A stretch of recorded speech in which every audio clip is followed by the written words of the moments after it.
मुखेड तालुक्यातील भवानी तांडा येथे राष्ट्रसंत सेवालाल महाराज आणि जगदंबा माता यांच्या मंदिराच्या कळसरोहण कार्यक्रमाचे औचित्य साधून संविधान बचाव कृती समितीचे अध्यक्ष शंकर पवार यांच्या निवासस्थानी पत्रकार परिषदेत बोलताना मुख्यमंत्री एकनाथ शिंदे यांचे खासगी सचिव बालाजी पाटील खदगावकर यांनी तांड्यातील लोकांची भेट घेऊन समस्या जाणून घेऊन ते येणाऱ्या काळात सोडवण्याचे आश्वासन दिले आहे।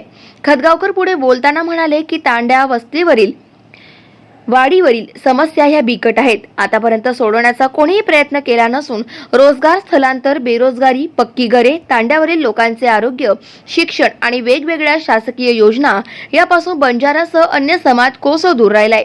यासाठी भरीव काम करण्याची गरज आहे आणि ते मी प्रामाणिकपणे येणाऱ्या काळात महाराष्ट्राचे मुख्यमंत्री एकनाथ शिंदे यांच्या मार्गदर्शनाखाली बंजारा समाजाला न्याय देणार आणि या समाजाला विकासाच्या प्रवाहामध्ये आणण्यासाठी प्रयत्न करू।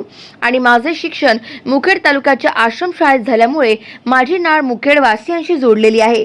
त्यामुळे जी काही प्रलंबित राहिलेली कामे आहे मी पूर्ण करणार असल्याचे त्यांनी पत्रकार परिषदेत सांगितले। गाव माझा न्यूज करिता बाबूराव वाघमारे, मुखेड, नांदेड।